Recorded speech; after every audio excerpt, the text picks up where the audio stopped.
Greetings and welcome to one of the great debates of the modern age.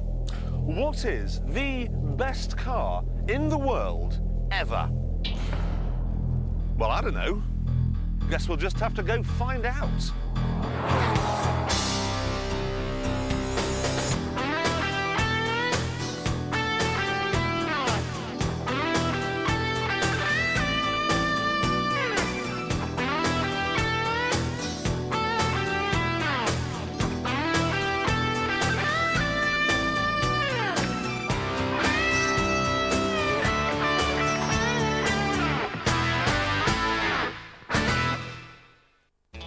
In 1961, Yuri Gagarin was the first man in space. America got a new president, JF Kennedy, and the Berlin Wall was built. At home, you were driving around in one of these, which is probably why the world was stopped dead in its tracks by this.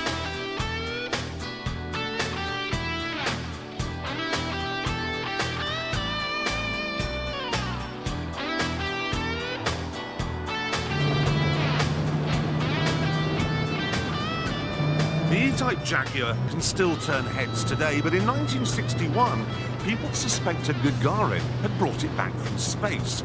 And it only cost £2,000, and if you tweaked it a bit, it could do 150 miles an hour.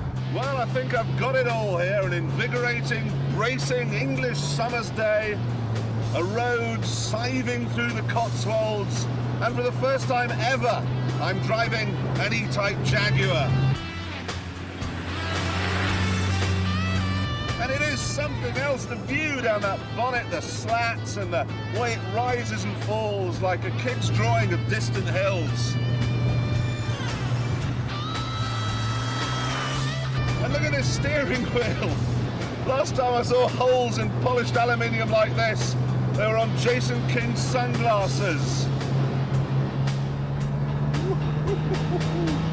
Gasp as the driver wrestles for control. This car doesn't drive you drive it. It was a fabulous car in the same way that Rocky Marciano was a fabulous boxer. But if you put Rocky in the ring with Mike Tyson, the fight would be over in 2 seconds.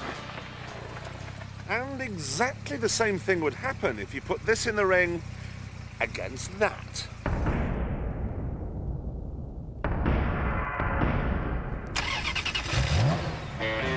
Environmentally, the Ferrari is pine fresh compared to the old Jag, which chucks everything short of Zyklon B out of its exhausts. The Ferrari's also better looking, just. And answer me this, where's the adaptive damping on an E-Type? And then there's the power. The Ferrari has a 5-valve per cylinder, 3.5-litre V8, which churns out 375 horsepower. Unthinkable grunt in 1961, but today, no more daunting than a ham sandwich. Ordinarily, when somebody gives you a £90,000 plaything, you're a bit intimidated, a bit frightened.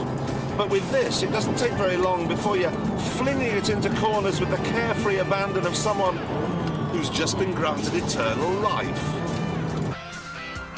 Then you get it out of the corners, they're in the throttle, and see what Italy's finest can do. What it can do when you get it into 6th gear is rather a lot. So here we are at 160 miles an hour, and this is just stretching and readying itself for the hard work that lays ahead. This is about 180.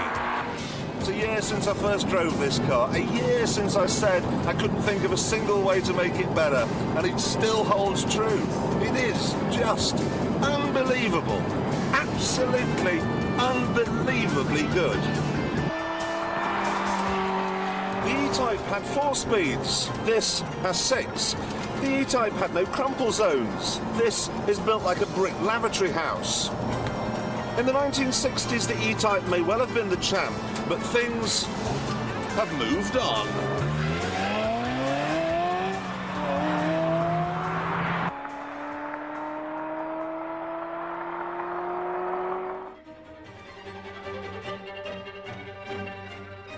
Take the Citroën DS, a remarkable car, a revolution, a hydro-pneumatic heifer lamp.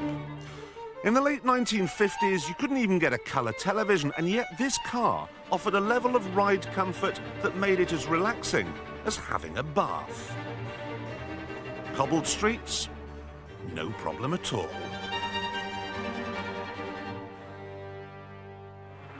Team this incredible suspension to a Maserati engine, as Citroën did with the SM, and you have a weird but rather wonderful rally car. You could even run it and the DS on 3 wheels, but that today is a feat that's matched by the Robin Reliant.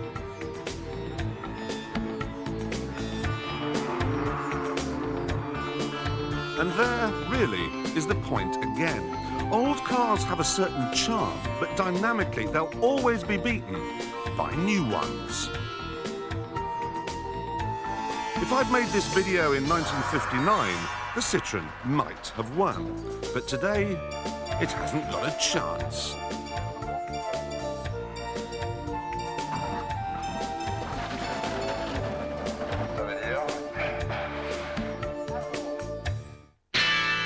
So, what about the Mini? Old car charm in a machine that's still being made. Ideal? Absolutely. If the Mini had gone out of production 10 years ago, it would have been fondly remembered for sure. But in our hunt for the best car in the world ever, it would have been dismissed as a piece of nostalgic fluff.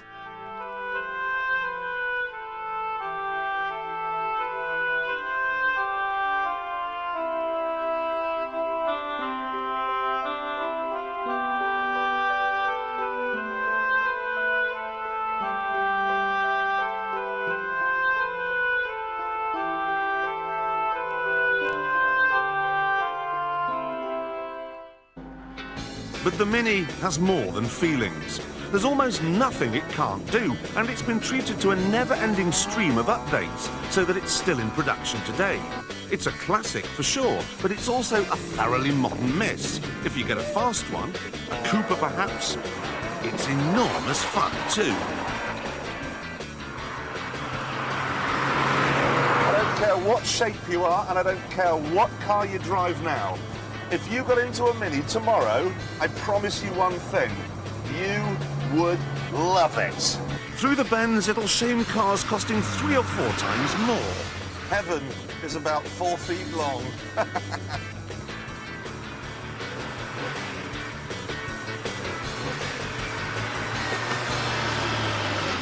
The Mini rocked the world in 1959, and if you jazz it up with cream dials and bits of Ermintrude and bits of forestry, it can still roll with it today. If we were trying to find a car which has done more to advance the cause of motoring than anything else, then this would be it. But that doesn't make it the best car in the world.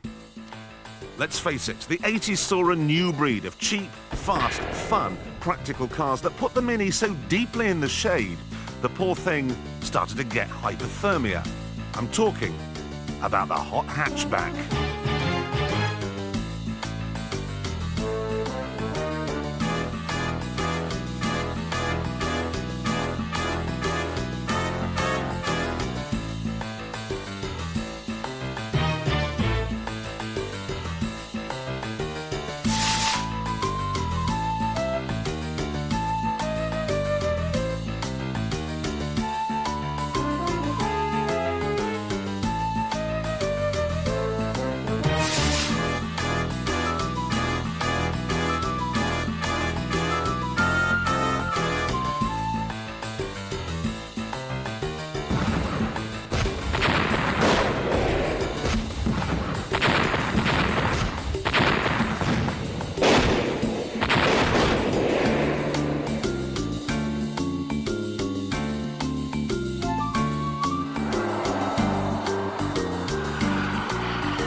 The Peugeot was probably the best hot hatch of them all, but we should never forget what started the ball rolling in the first place.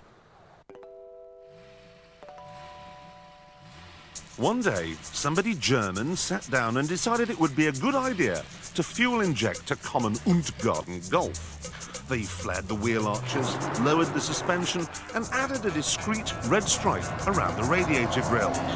The GTI was born. It was a subtle fireball, a bunny rabbit with spiky teeth.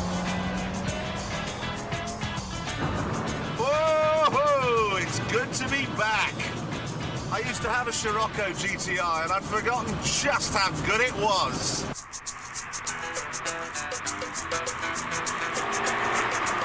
Pretty soon the GTI had killed off so-called sports cars like the MG. I mean, this is faster, more practical, more reliable, and it didn't leak. Unless the sunroof was open, of course.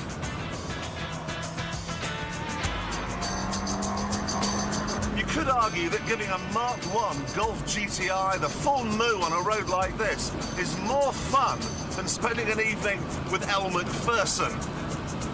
Now, that's silly, but I will tell you this. If this were presented to me today as a brand new car, I would wet myself with excitement. The trouble is, the hot hatch was so popular, people started driving them without actually bothering to pay for them. Insurance premiums went through the roof, and sales plummeted. The GTI basically became a victim of its own richly deserved success. The GTI was a fine invention. The Lamborghini Countach, on the other hand, was not.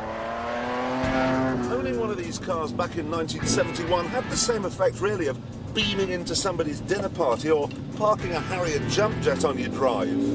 People were just staggered. People still are just staggered. But behind the Saturday Night Fever suit, this was no two-stone weakling. With its 5-litre V12, it could do 186 miles an hour. The reason I know it'll do 186 miles an hour is because I've done it. With 5 litres of Italian horsepower thumping away under the rear deck, the Lambo could get from 0 to 60 in 5 seconds. So you're thinking, good car. I, on the other hand, am thinking, no, bad car. I know I'm freakishly long, but really, you have to be a pygmy to fit in here properly. The steering in this particular Countach isn't as heavy as some of the ones that I've been in before, but the clutch, yes, it's still set in concrete. Pressing it down is a bit like trying to pick up a night storage heater. It can't really be done.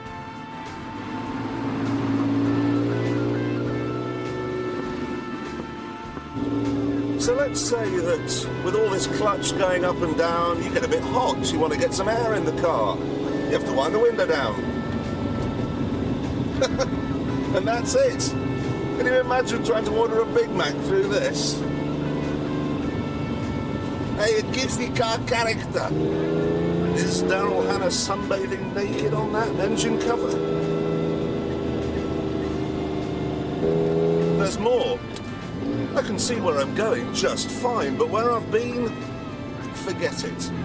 I'm not kidding, there's more rear visibility out of a World War II pillbox. Things are so bad that owners had to develop a new way of reversing.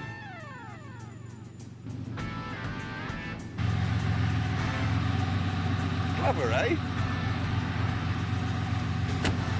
The Countach was an heroic failure, but it was not alone. Remember the Lancia Beta? A car made from steel so thin you could read through it. I'm talking about metal that's had all the strength and integrity of a piece of plasticine.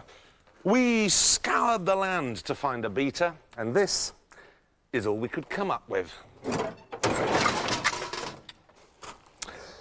Apparently, its owner drove through a puddle once.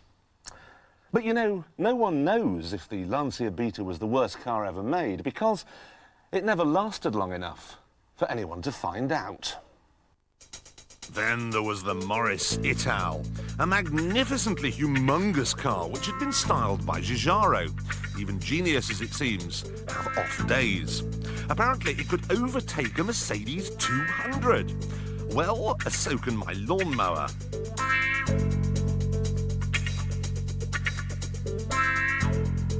The Morris Ital was cheap, but so is sawing your leg off. And so was the Volvo 340.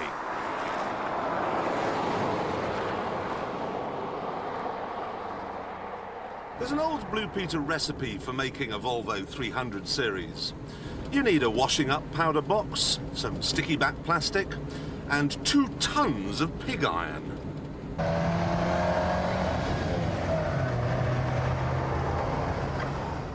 Oh dear, I'm in a Volvo 3 Series.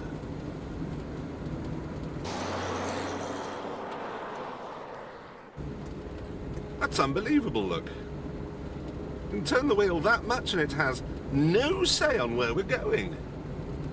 Look at this. We're still going in a completely straight line. What a hateful car. Volvo has built up a sound and solid reputation for making cars which protect you well should you have an accident. And that's a good thing, because I hate this car so much, I'm going to crash it.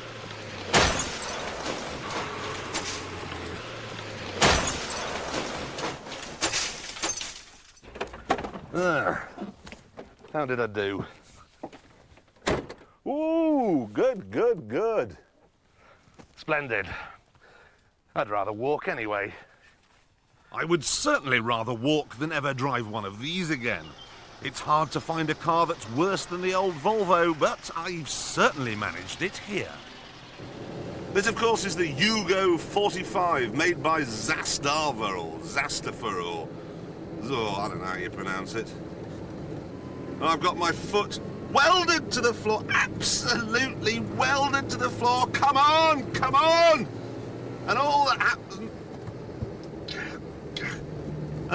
happens is that I'm chewing up petrol in a miserable little 5-gallon tank. You use it up in about 2 minutes. Look at it! And it gives you a headache. It's a hateful, hateful car. Come on! Come on! Come on! Right, 31. 31 miles an hour. 35. 35. Come on. 40. 40. 40. We've got 40. The hill! Come on! 40. Yes, that's it. We're going for 50. 50 miles an hour. We've gone for 4th. Oh, come on! 58. Now I'm giving up. It's too much hard work. Check this out. Check this out for braking. Right, ready? And we're in the grass verge. And I can't get a gear. Come on. Come on. Come on. Look what's coming now. No. Oh. Well, this is pathetic. You get overtaken by wildlife. What they did with the Yugo 45 was take all the best bits of the Fiat 127 and throw them away. Once they were left with the bag of rubbish, they then got a top Yugoslavian styling guru to come up with this amazing shape.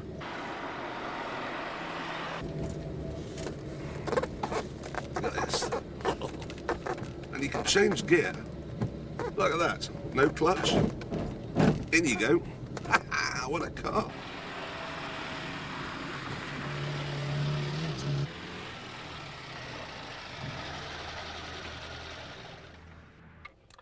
For once, though, I've got it exact... Hold on.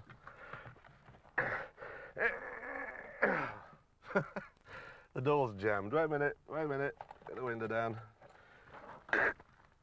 Oh. The winder's come off. Wait a minute.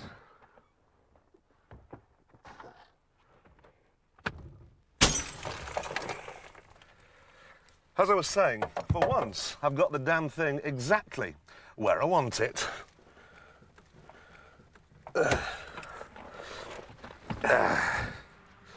You have missed your last gear change.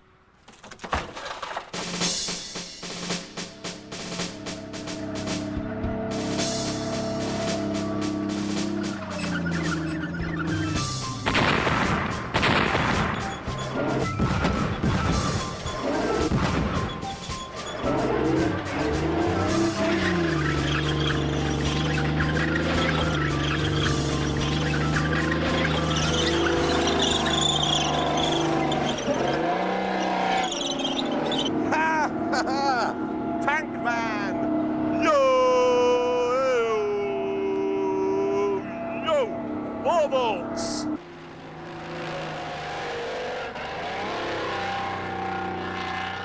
So here I am in command of a chieftain tank, 56 tons of British beef. Right at the back there I've got a supercharged 19,000cc diesel engine, 12 pistons whirring away in 6 cylinders. It'll take this baby up to 30 miles an hour. Uses 1 gallon of diesel to go a quarter of a mile. But the engine is not that important right now. What really matters is the 120mm gun up there. That'll fire a round of ammunition through any armour known to man at a range of 3 kilometres. One has to presume, therefore, it will have no trouble whatsoever reducing a Yugo to its component parts at a range of about 100 yards. Let's find out.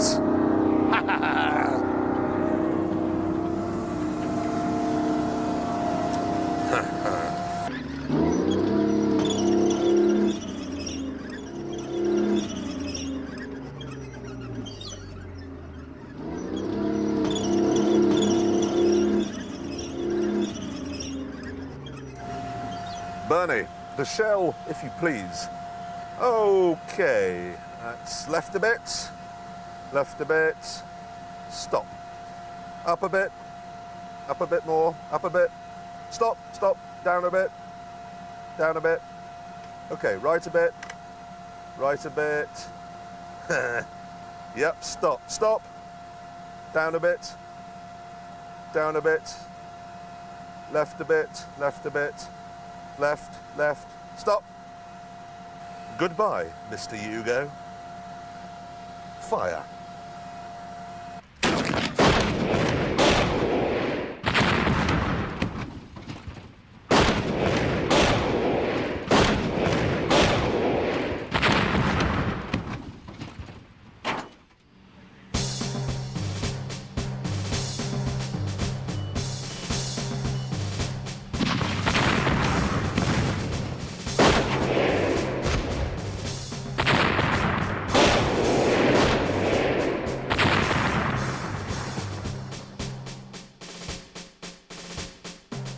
I don't believe it. The damn thing's still in one piece. Run it down.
And this was only the second worst car ever made. What we've got to do now is find and kill the worst car in the world ever. Even without trawling through that automotive dustbin called America, there was no shortage of material. The worrying thing is that so many of the world's truly bad cars were British. But I've decided after much careful soul-searching that the worst car in the world ever is the Nissan Sunny. I mean, look at its styling.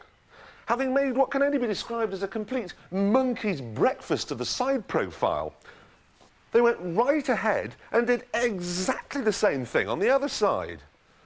I can see previous owners tried to inject some character with a few dents, but it'll take more than that.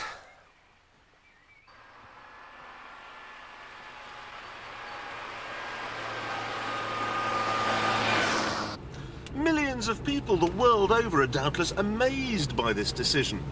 They'd argue that they'd had one and it was by no means a bad car. And it isn't. Not in the accepted sense anyway, it's no Hitler. But neither, crucially, is it a good car. It's an average car. It's average in everything it does. It's reasonable, it's nice, it's all those things we hate so much in people. It's the kind of car that if it were a person, it would be a librarian. It would never be late for work. It would drink halves of bitter shandy at Christmas time. It would call its children Janet. It would never eat sweets between meals. It wouldn't eat British beef. It would clean its teeth twice a day. Ugh. Ugh. They had the audacity, the barefaced cheek and effrontery to call this car a Sunny. A Sunny! It should have been called the Nissan Drizzle.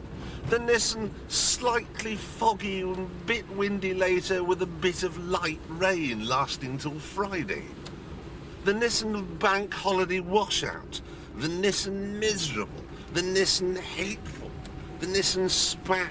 The Nissan Anchovy with marzipan coating. I hate it on a cellular level. I hate every fibre of its construction. I hate its exterior. I hate its interior. I hate its steering, its gearbox. I hate its engine. I want to smash its face in with a monkey wrench. I want to kick it. I want to push it off a cliff. But what I'm going to do is, for the first time in its life, allow it to fly. Goodbye, Sunny Man.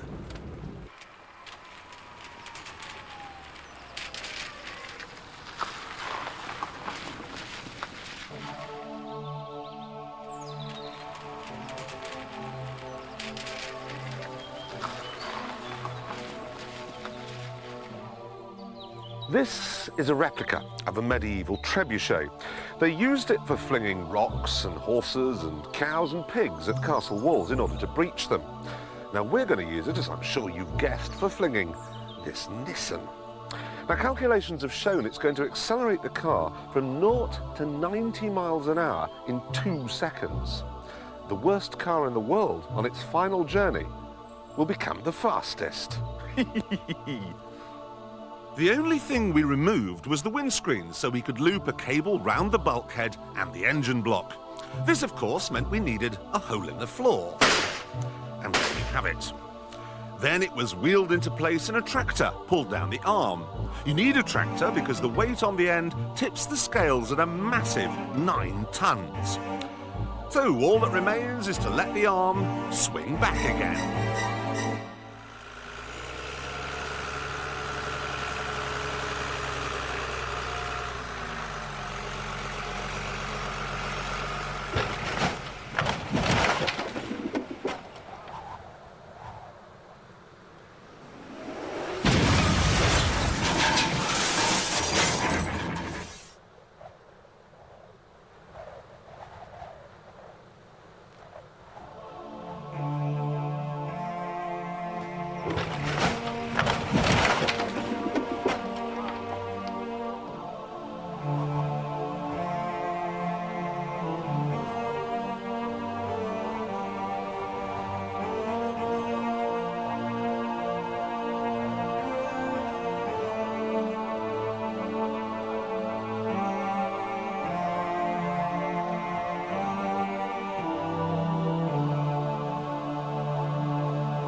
Rest in pieces.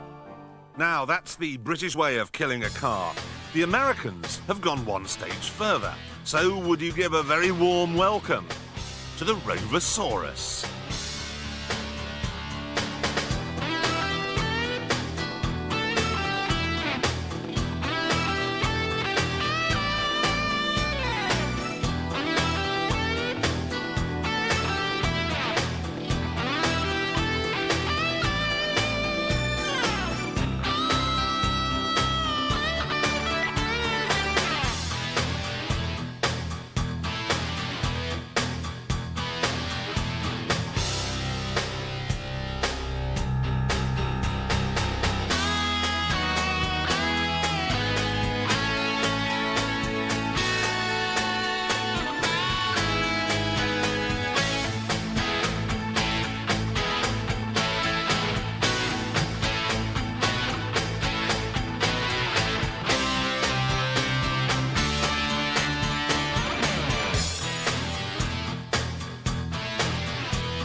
Another American method is using the 9-ton Bigfoot pickup truck.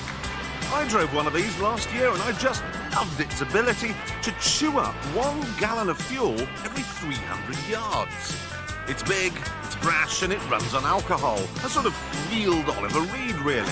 It deals with cars like he deals with chat show hosts.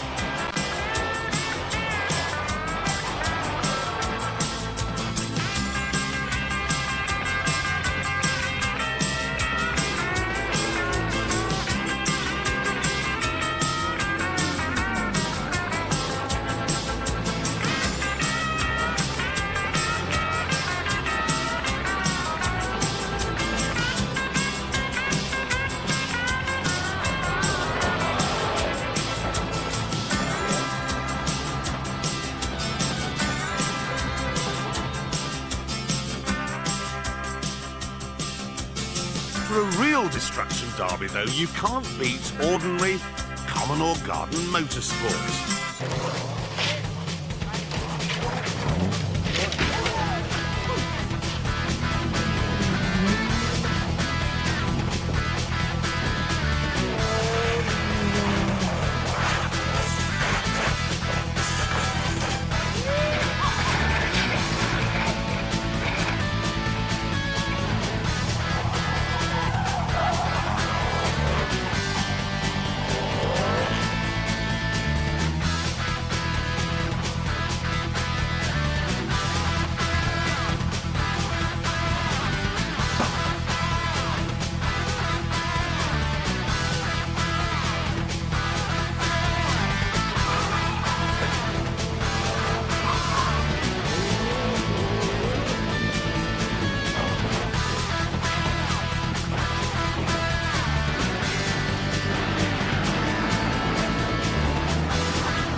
But look, we're getting carried away here.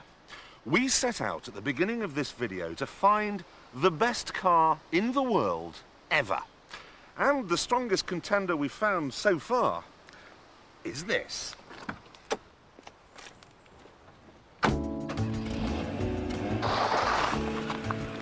Yes, indeed. It's the brand new Ford Fiesta. In the last 25 years, a packet of cigarettes has gone up from 20p to £3.50, a 17-fold increase. Petrol's gone up 10-fold, a lipstick has gone up 30-fold. But this Fiesta only cost 6 times more than a Ford Popular did in 1961. And look at what this has that the dear old Popular didn't have. Sun visors for a kick-off, electric windows, electric door mirrors, a stereo, a catalytic converter. And there's more, because this is the gear model, so I've got air conditioning, a heated front windscreen, 2 airbags, electrically adjustable leather seats. All in a Fiesta with a wooden dashboard. Well, a sort of wood-look dashboard. Well, all right, I'll be honest, a sort of mottled brown plastic dashboard. But nevertheless, it fulfills the dictionary definition of a car better than anything that's gone before. If I had my sensible trousers on, I'd end this video right now and say that this car, the Ford Fiesta, is the best car in the world ever. But cars are not fridge freezers, they're not microwave ovens, they're not just 4 wheels and a seat. What the Fiesta lacks is that vital ingredient that turns a good car into a great one. Excitement.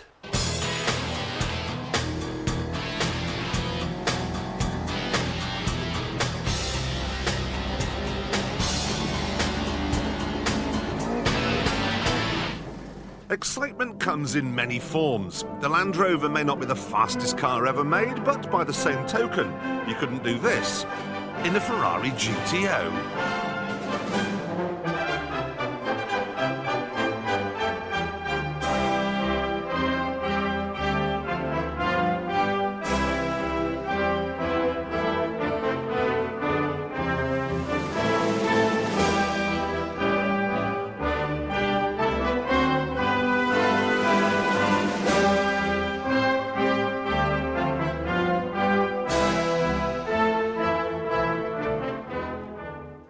When the organisers of the Camel Trophy were looking for a vehicle to plough through unexplored jungles, they didn't, even for 1 minute, consider using a troupe of Lotus Elans or Maseratis.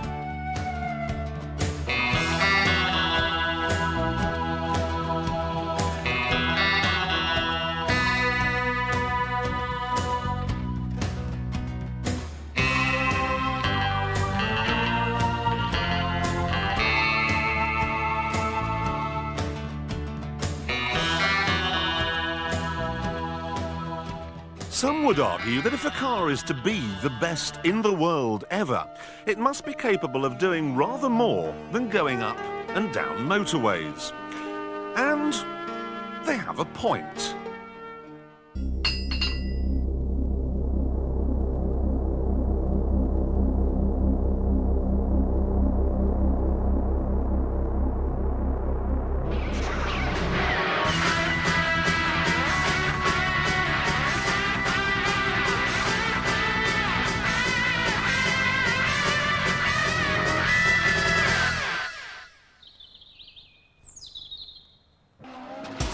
In the early 1980s, four-wheel drive found a new home on performance cars.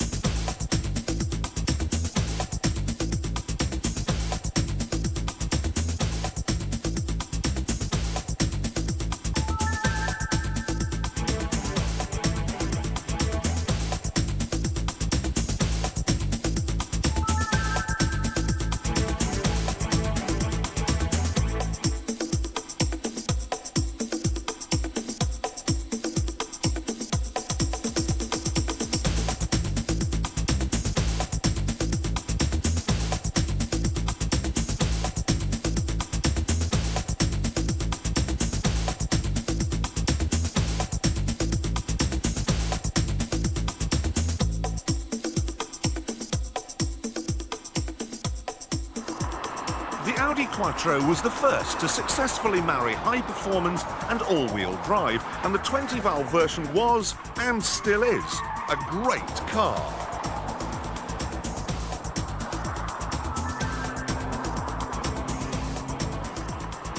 But, as is Japan's way, they've copied the idea and made it work even better. The Nissan Skyline GTR has more grip than anything on the planet.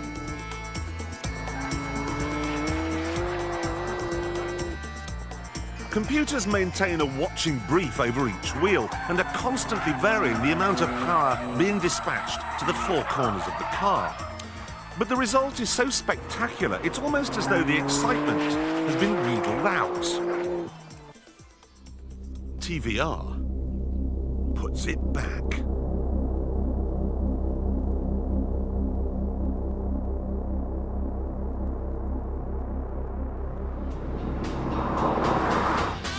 Only a nitwit would cite this as the greatest car in the world ever. But with its 5-litre V8, the Griffith is the sort of car that can wait the death.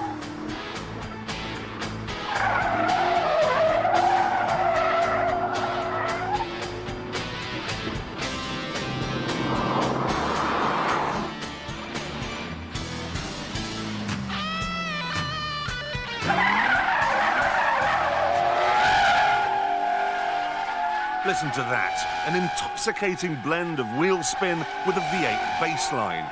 Is there a better sound? Yes.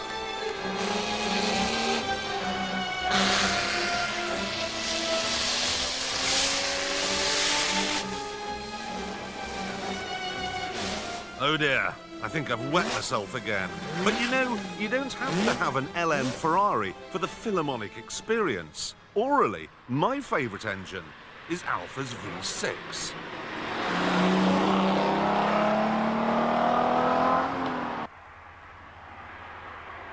This isn't a motor, it's a musical instrument. But unfortunately, nonsensical European legislation means that from now on, cars will be made to sound like this. Which is pretty much the same noise that you get from a Mercedes 600S, one of the first cars to be equipped with a radar-style proximity buzzer.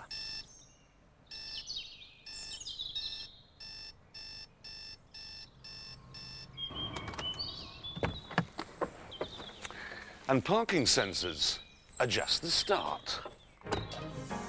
The doors close electrically. The mirrors fold away electrically.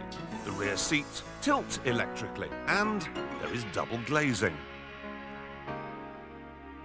There are also more traction control systems than you've ever seen. The steering wheel moves about electrically.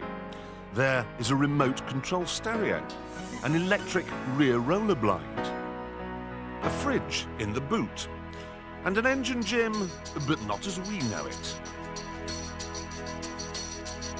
This really is quite a car.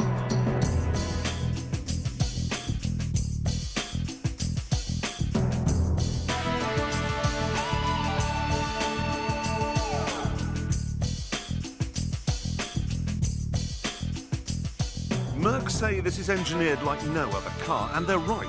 So what's stopping me from naming it as the best car in the world ever? For a car to be truly great, it must be safe, well-made, green, must be either silent or musical, must be comfortable, must be well-equipped. It has to handle well and look fantastic, and it can't cost £2 billion. But above all that, it has to be quick. Really quick. You were wondering how long it would take me to get to the Escort Cosworth. Well, we're there at last, but only to demonstrate what I mean by quick. Sit back now and watch the Cosy get a pasting.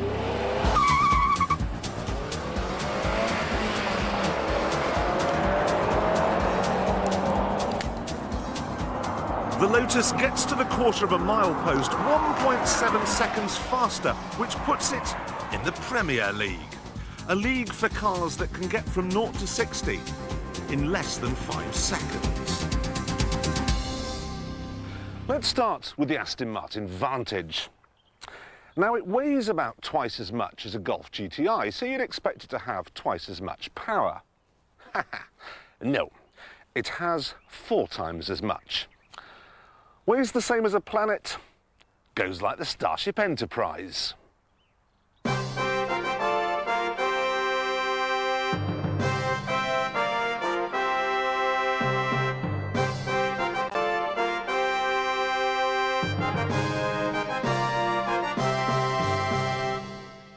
For years, right back to the days when Brill Cream was a popular fashion accessory, people have argued loudly and with much finger-pointing about the 911. Does it understeer? Does it oversteer?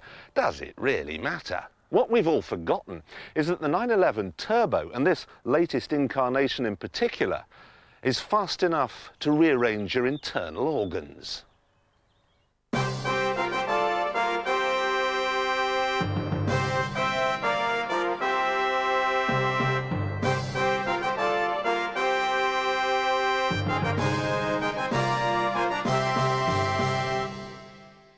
The engine in this Lotus Esprit may look like something out of a vacuum cleaner, but it's a twin-turbo V8.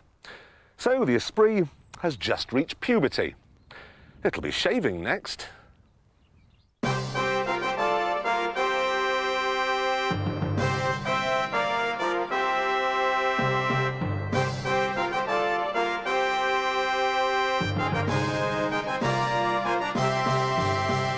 Surprise, surprise, the Dodge Viper. Now, as you would expect, Uncle Sam's answer to the European hypercar has an engine that you don't measure in cubic centimetres or cubic inches, you measure it in acres.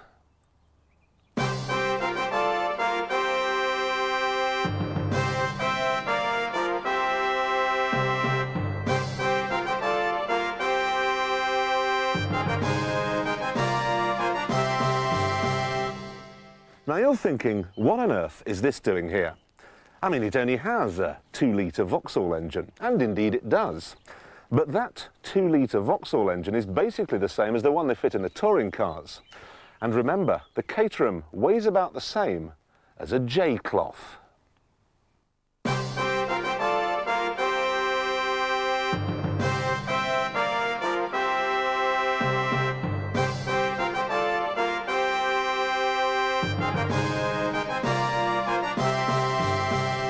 And so, the big Brit Bruiser from Blackpool, the TVR Cerbera. This car is fast enough to create its own weather.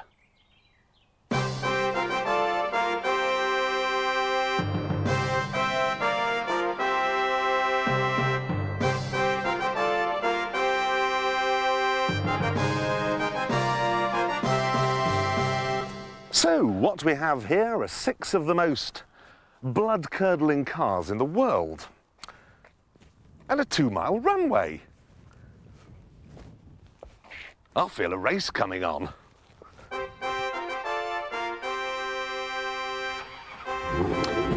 What we're going to do is blast them down the track for a mile to find the fastest production car in the world. And before you all start saying, oh, what about the X or the Y or the Z, I should explain. We have no McLaren F1 or Jaguar XJ220 or Ferrari F50 because they're limited run ultra cars. We've no Ferrari 512 because when Ferrari heard about the competition, they refused to play ball. And we've no Lamborghini Diablo because I've already raced one against a Vantage and it lost. So, time to answer the burning question. Fingers in your ears, which is the fastest production car in the world? We decided to opt for a drag strip style race to take driving skill out of the equation as much as possible. This would be a battle of horsepower and, as the speed builds up, of aerodynamics.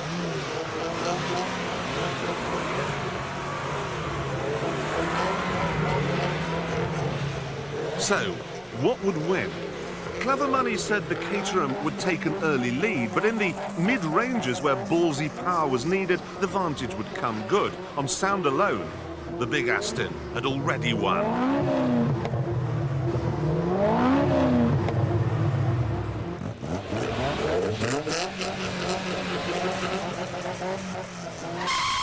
But the clever money was all wrong. Despite the Caterham's lightweight, its tiny engine was no match for this lot. The Porsche surged ahead, but whoa, look at that TVR! The Vantage 2 was struggling, being left miles behind the Blackpool Rocket. 2,300 horsepower here, tearing up the Leicestershire countryside, and at half distance it's still TVR, Porsche, just ahead of the Lotus. Is the TVR going to do it? Can it really do a standing mile in less than 30 seconds? Oh, close! Too close! A bit like the race, really.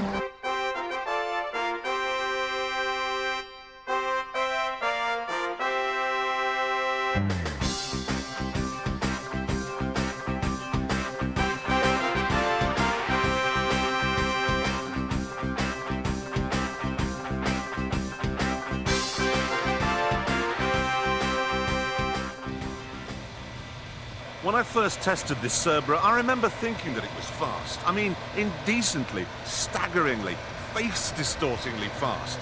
But I had no idea it could do this. Just about the cheapest car here turned out to be the fastest.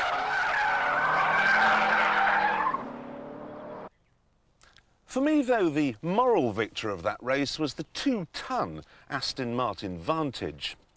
You see, it manages to be competitive without sacrificing any of its majesty.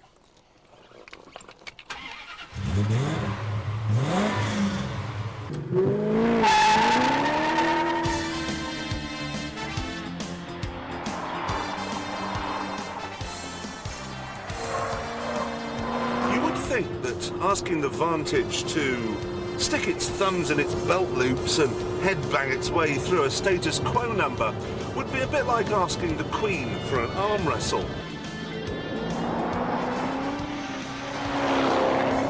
But if you drop a cog on the 6-speed Corvette gearbox and unleash the twin supercharged 550 horsepower V8, this baby can really dance. The Vantage is not a car that you can jump into and drive quickly straight away. You've always got to remember the huge weight. Go into a corner too fast, it's going to plough straight on. Forget the steering, forget the brakes. What you've got to do is slow in. Here we go, building it up. There's the understeer. Back off, back tail coming round a bit. And then, when you balance it and get it just right, it's like a dirty great go-kart. The best thing about this car, though, is if you look up the word sumptuous in the dictionary, you'll find it says, see Aston Martin. Like I once said, this is a Rolls-Royce with attitude. But it's not the greatest car in the world because it's not a Ferrari.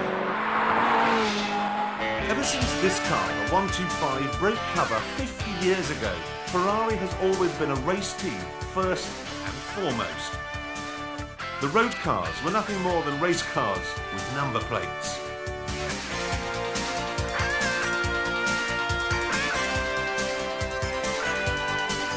Ferraris have a delicacy that no other car can match. They have looks to die for, and then there's the power.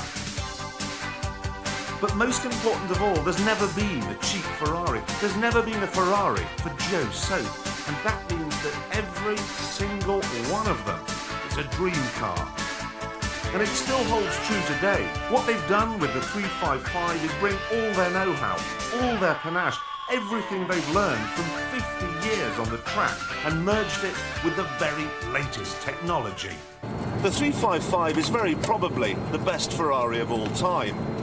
And of course, if it's the best Ferrari of all time, it's just got to be the greatest car in the world ever.